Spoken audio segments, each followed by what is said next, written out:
விஜய் இப்போது தமிழக வெற்றிக் கழகம் என்ற கட்சியை தொடங்கி தேர்தல் அரசியலில் கவனம் செலுத்தி வருகிறார். அதே நேரத்தில் த்ரிஷா தொடர்ந்து சினிமாவில் கவனம் செலுத்தி வருகிறார். அவர் நடிப்பில் அடுத்து சூர்யா நடிக்கும் கருப்பு படம் வெளிவர இருக்கிறது. இந்த நிலையில் விஜயும் த்ரிஷாவும் ஏஜிஎஸ் நிறுவன தயாரிப்பாளர்களில் ஒருவரான கல்பாத்தி சுரேஷின் வீட்டில் நடந்த திருமண நிகழ்ச்சிகள் கலந்து கொண்ட வீடியோ வெளியாகியுள்ளது. அந்த வீடியோ சமூக வலைதளங்களில் வேகமாக வைரலாகி பலரும் அதை பற்றி தங்கள் கருத்துக்களை சொல்ல ஆரம்பித்தார்கள். இதுகுறித்து விஜய் டிவி பிரபலமான நாஞ்சல் விஜயன் சொன்ன கருத்துதான் இப்போது நிறைய பேரின் கவனத்தை ஈர்த்திருக்கிறது. அவர் தனது இன்ஸ்டாகிராம் பக்கத்தில் வெளியிட்ட வீடியோவில் சொல்வது, நடிகர் விஜய் த்ரிஷாவுடன் ஒரு திருமணத்திற்கு போயிருக்கிறார். அதில் இப்போ என்ன பிரச்சனை? எல்லாரும் அட்வைஸ் சொல்லிக்கிட்டே இருக்கீங்க. அதாவது, அண்ணா உங்களுக்கு எதிரி வேற யாரும் இல்ல, அண்ணா நீங்களே உங்களுக்கு எதிரி, நாங்க உங்களை எவ்வளவு நம்பினோம், நீங்க போய் இப்படி பண்ணிட்டீங்களேன்னு சிலர் பேசுறாங்க. விஜயின் அரசியல் கருத்து நிலைப்பாடு பற்றி நீங்கள் விமர்சிக்கலாம், அதுக்கு உங்களுக்கு முழு உரிமை இருக்கு. ஆனால் அவரோட தனிப்பட்ட வாழ்க்கை பற்றி பேச யாருக்கும் உரிமையும் கிடையாது, தகுதியும் கிடையாது. நம்ம மற்றவர்களை குறை சொல்றப்போ மீதி 3 விரலும் நம்மளையே காட்டும். அதையும் கொஞ்சம் நினைச்சு பாருங்க. விஜயின் மனைவி தனிப்பட்ட முறைகள் அவரிடம் விவாகரத்து கேட்டிருக்கிறார். அவர்களுக்கு விருப்பம் இருந்தால் சேர்ந்து வாழலாம், இல்லையென்றால் விவாகரத்து வாங்கிக் கொள்ளலாம். இது நீதிமன்றம் பார்த்துக் கொள்ளும் விஷயம். ஒரு நல்ல தோழியாக, நண்பராக த்ரிஷாவுடன் விஜய் அந்த திருமணத்திற்கு போயிருக்கலாம்.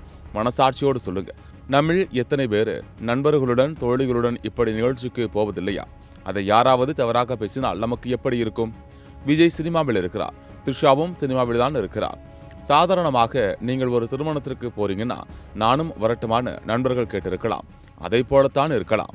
இது மாதிரி விஷயங்களுக்கு விஜய் விளக்கம் கொடுக்க ஆரம்பிச்சா அதைவிட பெரிய முட்டாள்தனம் வேறு எதுவும் இருக்காது என்பதுதான் அவருக்கும் தெரியும். நீங்க பேசுற விமர்சனம் அவர்களுடைய குடும்பத்தில் எப்படி பாதிப்பை ஏற்படுத்தும் என்று கொஞ்சம் யோசித்து பாருங்க. ஒருவேளை த்ரிஷாவை விஜய் திருமணம் பண்ண போறார் என்றால் அதை அவரே சொல்லட்டும், அப்புறம் நாம தெரிஞ்சுக்கலாம், மனதார வாழ்த்தலாம். கண்ணால் காண்பதும் பொய், காதால் கேட்பதும் பொய், தீர விசாரிப்பதே மெய் என்று தெரிவித்தார்.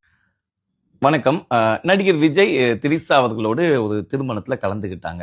இப்ப என்ன, அதனால உங்களுக்கு என்ன பிரச்சனை?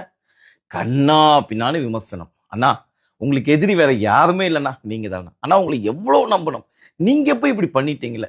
ஏங்க, நடிகர் விஜய் அவர்களுடைய அரசியல் கருத்து நிலைப்பாடு குறித்து நீங்க விமர்சனம் பண்ணுங்க, அதற்கு உங்களுக்கு முழு உரிமை இருக்கு. அது இந்த சமுதாயத்திற்கும் ஆரோக்கியமானதாக இருக்கும். ஆனா தனிப்பட்ட வாழ்க்கையை குறித்து விமர்சனம் பண்ணுவதற்கு யாருக்கும் உரிமையும் கிடையாது, தகுதியும் கிடையாது. நீங்க அடுத்தவங்களை குறை சொல்லும்போது மீதி 3 விரல் உங்களை தாங்க காட்டும், மைண்ட்ல வச்சுங்க. எங்க பர்சனலா உங்க மனைவி விவாகரத்து கேட்டிருக்காங்க, பிடிச்சிருந்தா சேர்ந்து வாழ போறாங்க, இல்லையா பிரிஞ்சிக்க போறாங்க, கோர்ட் பார்த்துக்கும். நடிகை திரிசாவோடு ஒரு திருமணத்துல கலந்துக்கிட்டா நல்ல தோழியாக, ஒரு நண்பனாக கலந்துக்கலாம் இல்லையா? மனசாட்சியத்தோடு சொல்லுங்க. நம்மள எத்தனை பேர் நம்முடைய நண்பர்கள் தோழிகளோடு இந்த மாதிரி ஃபங்க்ஷனுக்கு போவோம், பார்க்குற கண்கள்லாம் அப்படி தப்பா பேசுனா எப்படிங்க? அவர் நடிகர் விஜய் அவர்களும் சினிமா துறையில இருக்காங்க, திரிசா அவர்களும் சினிமா துறையில இருக்காங்க. ரொம்ப நாட்கள் பேசி இருக்கலாம். எதர்ச்சியாக நீங்க போறீங்களா, நானும் கூட வரேன்னு சொல்லி கூட வந்திருக்கலாம். இதற்கெல்லாம் அவர் உட்கார்ந்து உங்களுக்கு விளக்கம் கொடுத்துட்டு இருந்தா இதைவிட முட்டாள்தனம் இந்த உலகத்தில் எதுவும் கிடையாது என்பது தளபதி அவர்களுக்கு தெரியும். ஏங்க, நீங்க போடுற இந்த விமர்சனங்கள்னால அவங்களுடைய குடும்பத்துல உள்ளவங்களுக்கு எவ்வளவு பாதிப்பை ஏற்படுத்தும், அதை தயவு செய்து கொஞ்சமாவது மைண்ட்ல வச்சுங்க. ஒருவேளை திரிசா அவர்களை அவர் திருமணம் செய்து கொள்ள போகிறார் என்றால் அவர் சொல்லட்டும், அதற்கப்புறம் நம்ம தெரிந்துப்போம், மனதார வாழ்த்துவோம். கண்ணால் காண்பதும் பொய், காதால் கேட்பதும் பொய், தீர விசாரிப்பதே மெய்.